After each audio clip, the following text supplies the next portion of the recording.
के स्कूलों की मिसाल देते हुए तो आपने सबको सुना होगा कि आज हिमाचल का वो स्कूल देखिए जो सब पर भारी है, जिसका कोना कोना ज्ञान बांटता है। किसी दिन अगर स्कूल में टीचर्स नहीं है तो यहाँ की हर दीवार गुरु बन जाती है, जो बच्चों को पढ़ाने का काम करती है। लाल, पीले, सफ़ेद और अलग अलग रंगों के फूल यहाँ आने वाले स्टूडेंट्स और टीचर को ताजगी से भर देते हैं, सबकी सुबह को ये रंगीन कर देते हैं। देखने में ये स्कूल किसी हाई रेटेड प्राइवेट स्कूल की तरह नजर आता है, लेकिन शिक्षा समेत कई दावों और वादों पर भारी पड़ने वाला ये जिला ऊना के हिरोली विधानसभा क्षेत्र का राजकीय प्राथमिक केंद्र स्कूल हरोली है। पहली बार में तो स्कूल की छटा देखकर हमारी भी आंखें चौंक उठी थी, लेकिन फिर पता चला कि ये सच में सरकारी स्कूल ही है जो दावे और बातें नहीं करता बल्कि असलियत दिखाता है। बच्चों का कॉन्फिडेंस लेवल देखकर हम अचंभित रह गए। यहाँ के बच्चे शिक्षा के साथ साथ विभिन्न गतिविधियों में भाग लेते हैं। खेल खेल में शिक्षा व गतिविधि आधारित शिक्षा इस स्कूल का मुख्य आकर्षण है। प्री प्राइमरी से लेकर कक्षा 5वीं तक बच्चों को इंग्लिश व हिंदी दोनों मीडियम में यहाँ शिक्षा प्रदान की जाती है। बच्चों को शारीरिक व मानसिक रूप से स्वस्थ रखने के लिए पाठशाला में ओपन एयर जिम की व्यवस्था की गई है। यहाँ बच्चे मनोरंजन के साथ साथ शारीरिक व्यायाम करते हैं। छोटे छोटे बच्चे हारमोनियम पर इस तरह अपनी उंगलियां चलाते हैं मानो वे संगीत में पूरी तरह पारंगत हों। ये नन्हे फूल ही एक दिन नया भारत बनाएंगे, इरादा कर लिया है हम इन्हें ऐसा पढ़ाएंगे।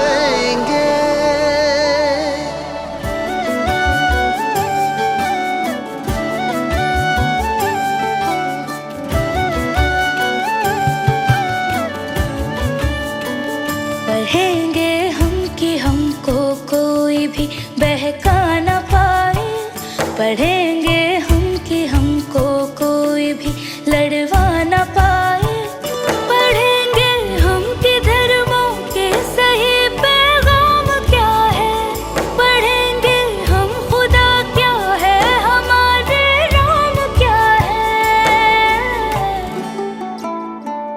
ये नन्हे दीप ही इंसानियत की लौ जलाएंगे। ओ इरादा कर लिया है हम इन्हें ऐसा पढ़ाएंगे। स्कूल गेट से प्रवेश करने से पहले यहाँ तरह तरह के फूल अपनी सुगंध से उसका स्वागत करते हैं। स्कूल में बेहद आकर्षण व सुंदर पार्क का निर्माण मन को मोह लेता है। स्कूल में लगे विभिन्न पेड़ पौधों पर्यावरण संरक्षण का ज्ञान बांटते हैं। स्कूलों की वो दीवारें जो बदरंग होने के साथ साथ खाली नजर आती हैं, वो स्कूल में आकर ग्रामर के ज्ञान के साथ मुश्किल शब्दों को अपने ऊपर अंकुरित कर ज्ञान बांटती हैं। हिंदी से लेकर अंग्रेजी, मैथ से लेकर साइंस तक छात्रों को यहाँ ज्ञानवर्धक जानकारियां मिलती हैं।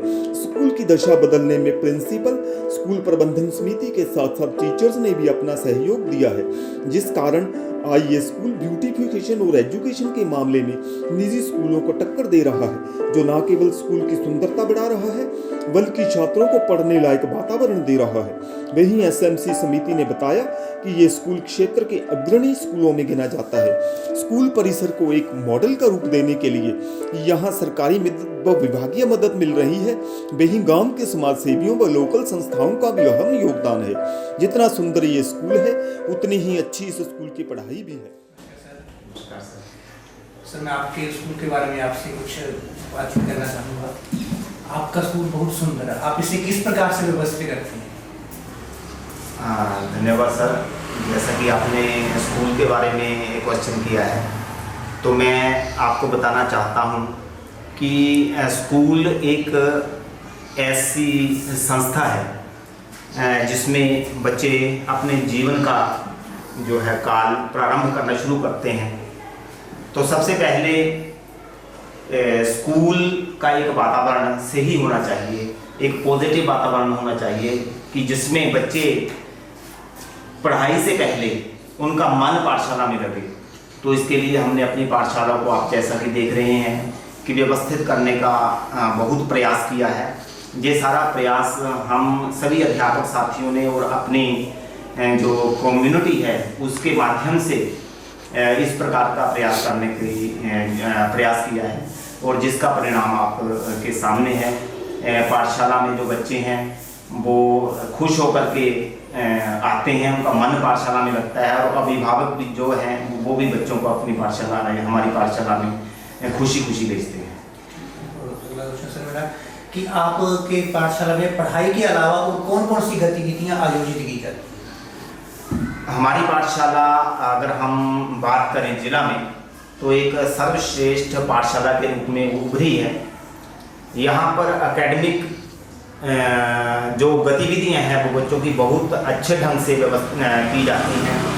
हमारी जो पाठशाला के बच्चे हैं वो इसमें पढ़ाई के साथ साथ दूसरी गतिविधियों में, जैसे खेलों में, सांस्कृतिक गतिविधियों में बहुत अच्छे ढंग से भाग लेते हैं, और जिला में और राज्य में हमारी जो पाठशाला है उसका एक नाम है। हमारी पाठशाला में जो के बच्चे हैं वो कंपटीशन जो एग्ज़ाम है, कॉम्पिटिटिव एग्जामिनेशन है, जैसे नवोदय के एग्ज़ाम हैं या स्वर्ण जयंती स्कॉलरशिप के एग्ज़ाम हैं, उनमें भी जो अच्छी तरह से भाग लेते हैं, उनमें भी हमारे बच्चे जो है हर वर्ष सिलेक्ट होते हैं। और इसके साथ साथ खेलों की अगर बात की जाए तो हमारी पाठशाला जो है वॉलीबॉल, खो खो और बैडमिंटन में जो जिला स्तर पर इनका अच्छा प्रदर्शन रहता है, उसके साथ साथ राज्य स्तर पर भी ये बच्चे हैं खेलों में भाग लेकर के आते हैं। और इसके साथ सांस्कृतिक गतिविधियों में भी हमारी पाठशाला के बच्चे हर वर्ष राज्य स्तरीय खेलकूद प्रतियोगिता में भाग लेते हैं।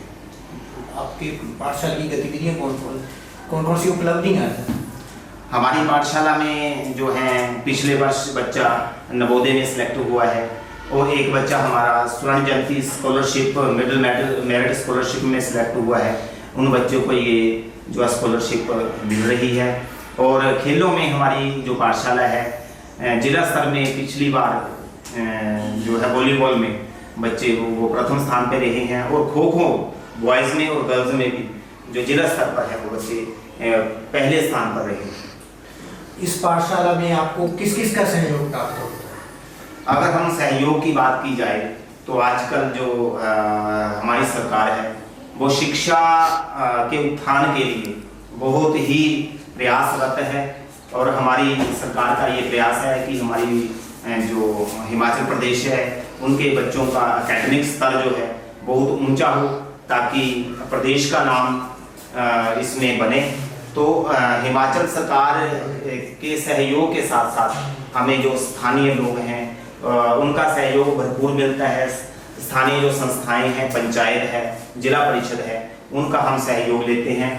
उन्हीं की सहयोग की ये बदौलत हमारी पाठशाला एक अच्छी पाठशाला के रूप में पूरे क्षेत्र में उभर कर सामने आई है। ठीक है सर, धन्यवाद सर। बहुत